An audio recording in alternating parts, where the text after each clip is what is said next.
33 3 அவர் மெய்யாகவே அவர் ஜனங்களை சிநேகிக்கிறார். அவருடைய பரிசுத்தவான்கள் எல்லோரும் உம்முடைய கையில் இருக்கிறார்கள். அவர்கள் உம்முடைய வார்த்தைகளினால் போதனை அடைவார்கள். ஆண்டவருடைய வார்த்தை அளமா அருமையா சொல்லும்போது, அவர் மெய்யாகவே ஜனங்களை சிநேகிக்கிறார் அப்படின்னா, உண்மையா நான் உன்னை நேசிக்கிறேன் அப்படின்னு ஆண்டவர் சொல்ற மாதிரி அழமையா இந்த இடத்துல இருக்கும். அவர் ஜனங்களை நேசிக்கிறார், சிநேகிக்கிறார்.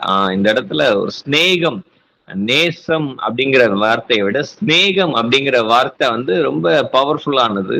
அப்படிப்பட்ட ஒரு ஸ்நேகத்தை கர்த்தர் நம்ம மேல வச்சிருக்கிறாராம். எப்படி அந்த ஸ்நேகம் எந்த காரியங்களையும் விட்டு கொடுக்கிற அளவுக்கு ஆண்டவர் நம்ம மேல ஒரு அன்பை வச்சிருக்கிறாரு. நீங்க யோவான் 20:15 எடுத்து வாசிச்சு பார்த்தா, மரியாள், மகதலேன மரியாள் வந்து கல்லறைக்கு வெளியே நின்று அழுதுட்டு இருக்கும் போது இயேசு உயிர்த்தெழுந்துருவாரு அப்படிங்கிற ஒரு பெரிய விசுவாசம் அந்த காலங்கள்ல யாருக்கும் இல்லை. அப்படிங்கும் போது அவர் கல்லறைக்கு வெளியே நின்று அவ எப்படியா ஒரு சரீரத்தை காணலையேன்னு சொல்லி தேடிட்டு இருக்கும் போது இயேசு அவளை பார்த்து, ஸ்திரியே ஏன் அழுகிறாய், யாரை தேடுகிறாய் என்றார். அவர் அவரை தோட்டக்காரன் என்று எண்ணி, ஐயா நீர் அவரை எடுத்துக்கொண்டு போனதுண்டானால் அவரை வைத்த இடத்தை எனக்கு சொல்லும், நான் அவரை எடுத்துக்கொள்வேன். அப்ப மரியாள் வந்து அழுதுட்டு இருக்கும் போது ஆண்டவர் வந்து மரியாளை பார்த்து கேட்கிறாரு, ஸ்திரியே ஏன் அழுகிறாய், யாரை தேடுகிறாய்? இந்த 2 கொஸ்டினுக்கும் ஆன்சர் அவருக்கு தெரியும்.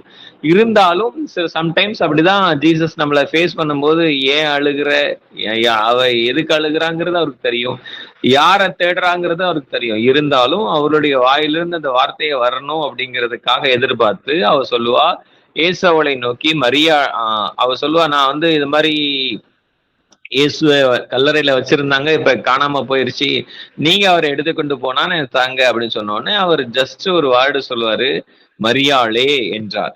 அவள் திரும்பி பார்த்து ரபூனி என்றால் அதற்கு போதகரே என்று அர்த்தமாம். இப்ப நல்ல கவனிங்க, இப்ப ஒரு பெரிய அன்பு மரியாளுக்கு வந்து ஃப்ளோ ஆகுது அந்த இடத்துல.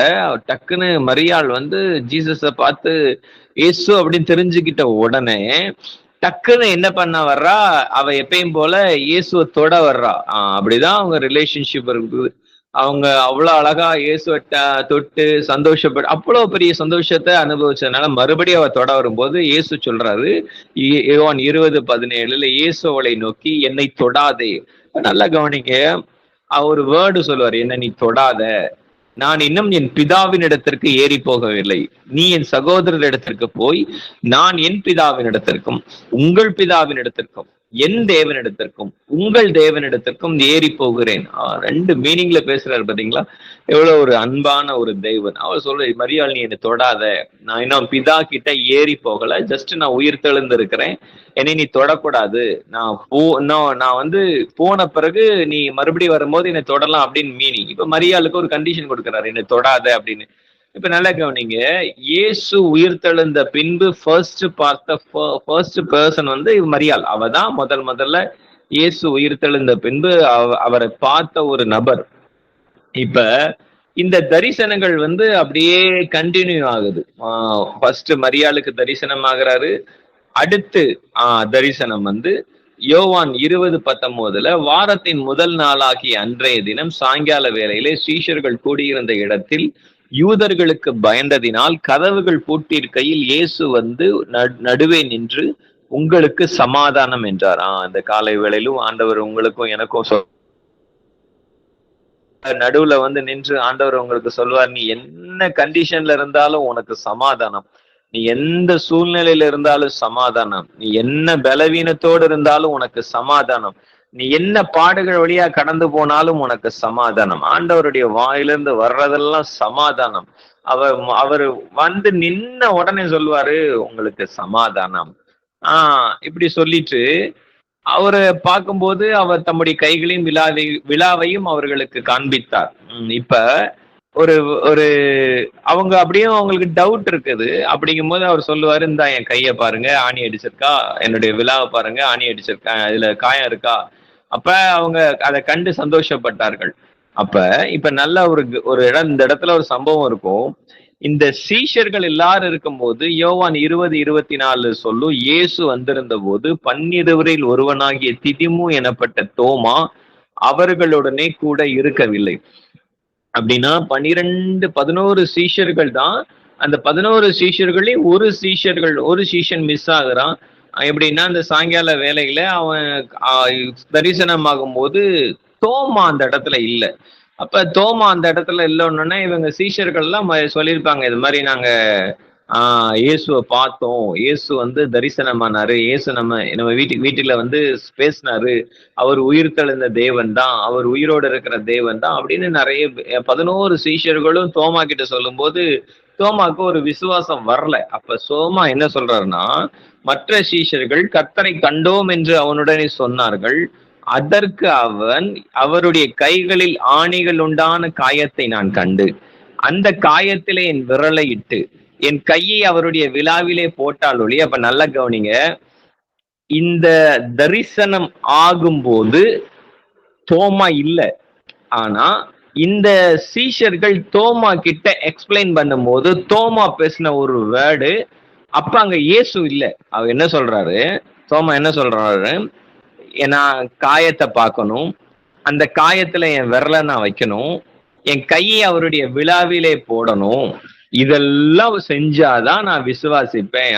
இப்ப சில பேர் அப்படிதான் இருக்கிறோம், இது கர்த்தர் எனக்கு தரட்டும் நான் விசுவாசிக்கிறேன், ஆண்டவர் இதை செய்யட்டும் நான் விசுவாசிக்கிறேன், ஆண்டவர் என் வாழ்க்கையில இது நடத்தட்டும் விசுவாசிக்கிறேன். ஒரு கண்டிஷனான ஒரு ஒரு லவ் அப்படி கிடையாது. ஜீசஸ் அப்படிப்பட்ட கண்டிஷன் லவ் வந்து ஒத்து வராது. நான் நடக்கிறேன், நடக்காமற் போனாலும், அதாவது சாத்ராக் மேஷாக் ஆபேத் சொல்லுவாங்கல்ல, என் தேவன் தப்புவியாமற் போனாலும் அந்த ஒரு கண்டிஷன் எப்பயுமே இருக்கணும். கடவுள் வந்து கண்டிஷன் இல்லாம அவரை நீங்க விசுவாசிக்கணும். இப்ப இந்த மனுஷன் அவர் சொல்றாரு, இவ்வளவு கண்டிஷன், நான் அந்த காயத்துல என் விரல வைக்கணும், என் கையை ஒரு விழாவில போடணும், போட்டால் ஒழிய நான் விசுவாசிக்க மாட்டேன் அப்படின்னு சொன்னோன்னே, மறுபடி நல்ல கவனிங்க, இந்த இந்த தரிசனமானதுல இருந்து 8 நாளைக்கு பின்பு அவருடைய சீஷர்கள் வீட்டுக்குள்ளே இருந்தார்கள். தோமாவும் அவர்களுடனே கூட இருந்தான். கதவுகள் பூட்டப்பட்டிருந்தது. அப்பொழுது இயேசு வந்து நடுவே நின்று உங்களுக்கு சமாதானம் என்றார். மறுபடி அகைன் அதே மாதிரி இயேசு வந்து நின்று உங்களுக்கு சமாதானம் என்றார். இப்ப நல்ல கவனிங்க, இதுல 2 ட்விஸ்ட் நான் உங்களுக்கு சொல்லித்தரேன். ஃபர்ஸ்ட் வந்து அவர் தோமாவை நோக்கி அவர் எடுத்தோன்னே உங்களுக்கு சமாதானம் சொல்லிட்டு வேற எதையுமே பேசல. அவர் என்ன சொல்றாருன்னா தோமாவை பார்த்து பேசுறாரு. ஏன்னா அந்த மனுஷனுக்கு தான் டவுட்ல இருக்கிறதுனால அவனை பார்த்து பேசுறாரு, உன் விரல இங்க நீட்டு, என் கைய பாரு, என் விழாவில போடு. அப்ப அவன் அந்த இடத்துல என்னென்ன காரியத்தை சொன்னான், நான் என் கையை அவர் மேல வைக்கணும், என் விழாவில போடணும், அதே வேர்டை தோமா கிட்ட சொல்றாரு. அப்படின்னா நான் இப்ப உங்களுக்கு சொல்றேன், நீங்க புலம்பிக்கிட்டு இருப்பீங்க பாத்தீங்களா, அந்த புலம்பலையும் கேட்கிற ஒரு கர்த்தர் உங்க கூட இருக்கிறாரு. யாருமே இல்ல நினைச்சு வீட்டுல தனியா புலம்பிட்டு, எனக்கு மட்டும் ஏன் இப்படி நடக்கணும், ஏன் எனக்கு மட்டும் இப்படி எல்லாம் நடந்தது, ஏன் மட்டும் எனக்கு இப்படி நடக்கல, எத்தனை புலம்புற அத்தனை புலம்பல்களையும் கேட்டுக்கொண்டிருக்கிற ஒரு தெய்வம் அழகா தோமா பேசின ஒவ்வொரு வேர்டையும் அப்படியே அவனுக்கே சொல்றாரு. சொல்லிட்டு நான் உங்களுக்கு நல்ல இன்னொரு ட்விஸ்ட சொல்லி தரேன். அவரு சொல்றாரு, என்ன சொல்றாரு, உன் விரலை நீங்க நீட்டு, என் கைய பாரு, உன் கையை நீட்டி என் விழாவிலே போடு, அவிசுவாசியாயிராமல் விசுவாசியாயிரு. அப்படின்னா நல்ல கவனிங்க, ஃபர்ஸ்ட் மரியாள சொல்லும் போது மரியாள்கிட்ட என்ன சொன்னாரு, என்ன தொடாத, நான் இன்னும் என்ன பிதாவின் இடத்திற்கு ஏறி போகலன்னு சொன்ன தெய்வம் தான். அப்படின்னா மரியாள் தொடர்றதுக்கு அவர் சம்மதிக்கல. பட் ஆனா அதே தெய்வம் இன்னும் பரத்துக்கு ஏறி போகல. ஆனா தோமா கிட்ட சொல்றாரு, நீ உன் கைய என்னை தொடு, என் விழாவில போடு. இதுதான் எக்ஸ்ட்ரீம் லவ். அப்படின்னா ஒரு கண்டிஷன் இருந்திருக்கும், பரத்துக்கு ஏறி போகிற வரைக்கும் இயேசுவை யாரையும் தொடக்கூடாது அப்படின்னு இருந்தாலும் அவர் பார்த்தாரு, இவங்களுடைய அன்பு அதிகமா இருக்குது, இவங்க என் மேல வச்சிருக்கிற அன்பு அதிகமா இருக்கிறதுனால அந்த ஒரு கண்டிஷனையும் கர்த்தர் எடுத்து போட்டுட்டு, அப்ப அவங்க என்னை தொடர்றதுக்கு அவங்க ஆசைப்படுறாங்கன்னு தெரிஞ்ச உடனே அவர் அந்த கண்டிஷனையும் விட்டுட்டாரு. என்னை தொட்டுக்கோ. மரியாள்கிட்ட சொன்னாரு, என்னை தொடாது அப்படின்னு. ஆனா தோமா கிட்ட வரும்போது, நீ என்னை தொட்டு பாரு, என் விழாவில நீ கையை போடு, நீ விசுவாசிக்கணும், அவ்வளவுதான் தோமா எனக்கு.